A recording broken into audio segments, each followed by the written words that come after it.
بسم اللہ الرحمن الرحیم۔ پاکستان اور دنیا بھر میں دیکھنے اور سننے والے تمام دوستوں کو سمان حیدر سلام عرض کرتا ہے۔ ویورز، امید کرتا ہوں کہ آپ جہاں کہیں بھی ہوں گے خیر و عافیت کے ساتھ ہوں گے۔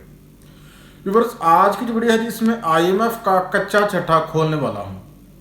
یہ آئی ایم ایف کیا ہے، یہ غریبوں کو قرض کیوں دیتا ہے، اتنی خطرناک شرائط کیوں عائد کرتا ہے، پاکستان آئی ایم ایف کی ہسٹری بیان کروں گا اور ساتھ ساتھ یہ بھی دیکھیں گے کہ یہ آئی ایم ایف قرضے آخر دیتا کیوں ہے اور اس کے پاس کتنے پیسے ہیں اور یہ پیسے آتے کہاں سے ہیں۔ تو ویورز، آئی ایم ایف کا قیام 1944 کو عمل میں لایا گیا جب سیکنڈ ورلڈ وار جاری تھی۔ تو اس دوران بہت سے یورپی ممالک، امریکن، برٹین اور روسین جو ہے یہ جنگ میں آپس میں لڑ مر رہے تھے۔ تو اس دوران ان کی معیشت جو ہے وہ بہت ہی بحرانوں کا شکار ہونے لگی۔ تو پھر ان ممالک نے ضرورت محسوس کی کہ یار کوئی اس طرح سا ایک بین الاقوامی مالیاتی ادارہ ہونا چاہیے جو کہ مشکل وقت میں اگر کسی کی معیشت جو ہے وہ ڈاواڈول ہے یا کوئی ملک جو ہے وہ معاشی طور پہ کرائسس کا سامنا کر رہا ہے تو ایک بین الاقوامی ادارہ جو ہے اس کی مدد کو پہنچ سکے۔ اس نظریے کے ساتھ اس آئی ایم ایف یعنی کہ انٹرنیشنل مانیٹری فنڈ اس کی بنیاد رکھی گئی تھی۔ اور 1944 کو جب اس کی بنیاد رکھی گئی تھی، جس کانفرنس میں اس کا نام ووڈ کانفرنس تھا، اور اس کانفرنس میں ناظرین کرام جو بانی رکن ممالک تھے وہ 3 تھے، جن میں امریکن تھے، رشین تھے اور برٹین والے۔ رشین اس وقت سوویت یونین کہلاتے تھے۔ اور اس کے علاوہ 44 ممالک جو ہے اس کانفرنس میں شریک ہوئے اور اس کی باقاعدہ بنیاد رکھ دی گئی آئی ایم ایف کی۔ اور جو بنیادی مقصد تھا وہ عالمی معیشت کی مدد کرنا تھا، عالمی معیشت کو مستحکم کرنا تھا۔ اب ناظرین کرام، اگر بات کی جائے پاکستان کی، تو پاکستان جو ہے آئی ایم ایف کا رکن بنا تھا 11 جولائی 1950 کو۔ اور ویورز، اگر آپ کے ذہن میں یہ خیال آتا ہے کہ آئی ایم ایف جو ہے وہ ٹوٹل اس کے پاس کتنے پیسے ہیں، تو بی بی سی کی رپورٹ آپ کے سامنے رکھنا چاہتا ہوں کہ تقریباً $1 ٹریلین، $1 ٹریلین جو ہے آئی ایم ایف کے پاس وقت موجود ہے۔ اب کوشچن آپ کے سامنے تو آتا ہوگا کہ یار اتنا پیسہ اس کے پاس کہاں سے آیا۔ تو جناب، آئی ایم ایف جو ہے اس کا ایک کرائیٹیریا ہے، جو ملک بھی آئی ایم ایف کا رکن بننا چاہتا ہے، آئی ایم ایف جو ہے وہ ایک فی اس نے مقرر کر کے رکھی ہوئی ہے کہ جو ملک بھی آئی ایم ایف کا حصہ بنے گا وہ اتنا سبسکرپشن فی جو ہے وہ ادا کرے گا۔ اور ٹوٹل 190 ممالک ہیں جو اس وقت آئی ایم ایف کا حصہ ہیں، آئی ایم ایف کی ممبرشپ رکھتے ہیں۔ اور آپ یاد رہے جب یہ بنا تھا اس وقت 44 ممالک جو ہے اس کانفرنس میں شریک تھے جنہوں نے آئی ایم ایف کی بنیاد رکھی، اور بانی ممالک میں نے آپ کو بتا دیا۔ اب ناظرین کرام، اب ان کے پاس جو فیس ہے، جو سبسکرپشن فیس جو لیتا ہے آئی ایم ایف، یہ کوئی ملک جتنا بڑا ہے اس کی اتنی بڑی کنٹریبیوشن اس سے وہ لیتا ہے۔ کوئی ملک جتنی بڑی معیشت ہے، جتنی بڑی اکانومی ہے، اس سے اتنی زیادہ جو ہے وہ کوٹا فیس لیتا ہے، سبسکرپشن فیس جس کو ہم بولتے ہیں۔ اور کوئی ممالک جتنا غریب ہے اسے اتنی ہی لٹل اماؤنٹ میں جو ہے وہ سبسکرپشن وصول کی جاتی ہے۔ یہ آئی ایم ایف کا جو ہے ایک قانون ہے۔ آئی ایم ایف کا جو سربراہ ہے یہ ہمیشہ سے یورپین ہوتا ہے، جیسا کہ موجودہ جو اس کا سربراہ ہے کرسٹینا جورجیوا ہیں اس کی سربراہ، اور ان کا تعلق یورپ کے ایک چھوٹے سے ملک بلغاریہ سے ہے جو کہ مینیجنگ ڈائریکٹر ہیں، جبکہ اس کی جو صدارت ہے یہ ہمیشہ سے امریکہ کے پاس رہی ہے۔ اور ویورز، آئی ایم ایف میں سب سے زیادہ جو کنٹریبیوشن ہے وہ دنیا کی سب سے بڑی معیشت امریکہ ہے، اسی لیے سب سے زیادہ فیس وہ پے کرتا ہے۔ اور اسی وجہ سے آئی ایم ایف کے اوپر جو سب سے زیادہ اثر رسوخ ہے وہ امریکہ کا ہے۔ مطلب امریکہ جو ہے وہ اپنا اثر رسوخ استعمال کرتے ہوئے کسی کو بھی آئی ایم ایف کے قرضے دلا سکتا ہے اور کسی کے لیے جو ہے وہ قرضے رکوا سکتا ہے۔ تو آپ کو پتہ چلے گا کہ آئی ایم ایف کے پاس پیسے کہاں سے آئے۔ یہ تقریباً $1 ٹریلین بنتا ہے جو کہ رکن ممالک جو ہے سبسکرپشن فیسز کو دیتے ہیں۔ اب آپ کے ذہن میں ایک اور سوال گونج رہا ہوگا کہ یار یہ قرض دیتے کیوں ہیں؟ تو یہ ایک سرمایہ کاری ہے۔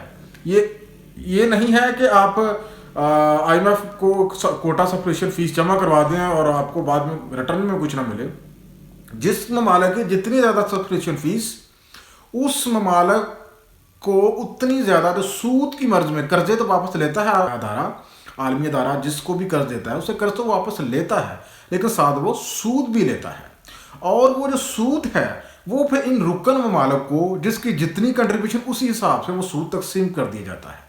اس طرح سے رکن ممالک ہیں وہ ایک آئی ایم ایف کے ذریعے نہ صرف بین الاقوامی معیشت کو استحکام دیے ہوئے ہیں بلکہ وہ اس سے پیسے بھی کما رہے ہیں۔ اب آپ کو یہ بھی کانسیپٹ کلیئر ہوا۔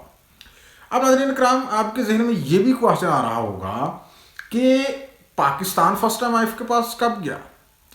تو ویورز پاکستان جو ہے یہ آئی ایم ایف کے پاس گیا 1958 کو. یاد رہے کس کے دور میں؟ اس وقت دور چل رہا تھا پاکستان کے پہلے ملٹری ڈکٹیٹر جنرل ایوب کا.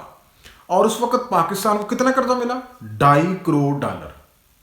اور 1958 سے لے کے آج تک یعنی کہ 2023 تک پاکستان آئی ایم ایف کے تقریباً 23 پروگرام مکمل کر چکا ہے.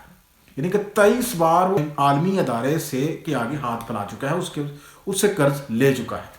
اور یہ بھی ایک ذہن میں آپ کے رہے کہ آئی ایم ایف جو ہے اس کی تاریخ میں سب سے زیادہ جو قرضہ لیا تھا وہ ارجنٹینا نے 2018 میں لیا تھا.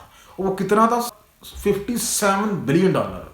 اور پتہ پاکستان جو آج کل جو آئی ایم ایف کے ساتھ پروگرام کر رہا ہے، جس پروگرام کے لیے بات چیت کر رہا ہے قرض کے لیے، وہ ٹوٹل $7 بلین کا قرض ہے. اس میں وہ قسطوں میں دے گا $1.1 بلین ایک مرحلے میں، پھر اگلے مرحلے میں، اس طرح سے.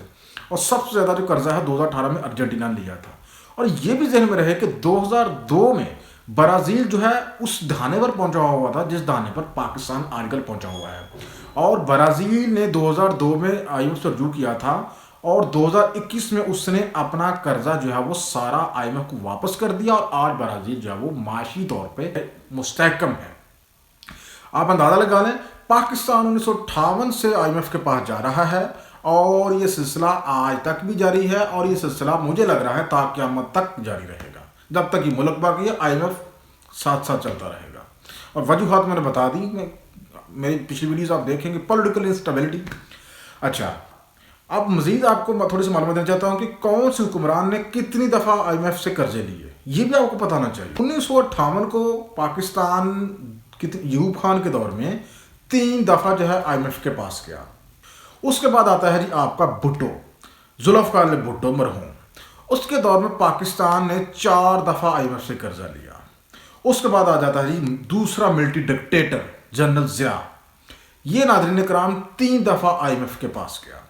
جنرل ضیاء جاتا ہے 1988 کو. تو پھر آ جاتی ہے محترمہ بینظیر بھٹو کا پہلا دور حکومت. اور وہ کتنی دفعہ آئی ایم ایف کے پاس گئی؟ 2 دفعہ. بینظیر بھٹو کا دور ختم ہوتا ہے تو پھر آتا ہے نواز شریف کا پہلا دور. نواز شریف کتنی دفعہ گیا آئی ایم ایف کے پاس؟ 2 دفعہ. پھر نواز شریف کے بعد دوبارہ سے بینظیر بھٹو کا دوسرا دور حکومت شروع ہوتا ہے. اور اس وقت بینظیر بھٹو کتنی دفعہ آئی ایم ایف کے پاس گئی؟ 3 دفعہ. بینظیر بھٹو کی حکومت کے خاتمے کے بعد نواز شریف کا اگلا دور حکومت شروع ہوتا ہے دوسرا، جو کہ جنم شرف کے دور میں 1999 میں ختم ہو گیا تھا. نواز شریف کے دوسرے دور حکومت میں کتنی دفعہ آئی ایم ایف کے پاس گیا؟ 2 دفعہ. اس کے بعد ناظرین کرام آتا ہے جنرل پرویز مشرف کا دور. جنرل پرویز مشرف جو ہے یہ بھی آئی ایم ایف کے پاس کتنی دفعہ گئے؟ 2 دفعہ. جنرل مشرف کی حکومت ہوتی ہے ختم 2008 میں. 8 سے لے کے 2013 تک ناظرین کا دور حکومت آتا ہے زرداری کا. اور اس دوران پاکستان 1 دفعہ آئی ایم ایف کے پاس گیا. اس کے بعد نواز شریف کا تیسرا دور حکومت آ جاتا ہے 2013 سے لے کے 2018 تک، اور وہ بھی 1 دفعہ آئی ایم ایف کے پاس گیا. یعنی کہ یہ جانے سے مراد یہ کہ یہ 3 دفعہ قرض لیا آئی ایم ایف سے. اس کے بعد 2018 میں عمران خان کا دور حکومت آتا ہے اور اس نے بھی 1 دفعہ آئی ایم ایف سے قرض لیا. یعنی 1 دفعہ پاکستان اس کے آئی ایم ایف کے پاس گیا. تو یہ ناظرین کرام کل ملا کے پاکستان تقریباً 23 مرتبہ آئی ایم ایف سے قرض لے چکا ہے. تو ناظرین کرام اب مقاصد بھی آپ کو پتہ ہونا چاہیے کہ آئی ایم ایف کے کون سے بنیادی مقاصد ہیں. تو آئی ایم ایف کے 3 جو ہے وہ بنیادی مقاصد ہیں.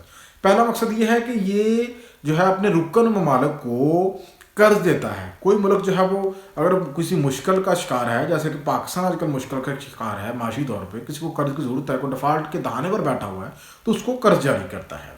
اس کا دوسرا جو ناظرین کرام گول ہے وہ ہے عالمی معیشت کو جو ہے وہ استحکام بخشنا، عالمی معیشت کو مستحکم رکھنا اور عالمی معیشت کی نگرانی کرنا.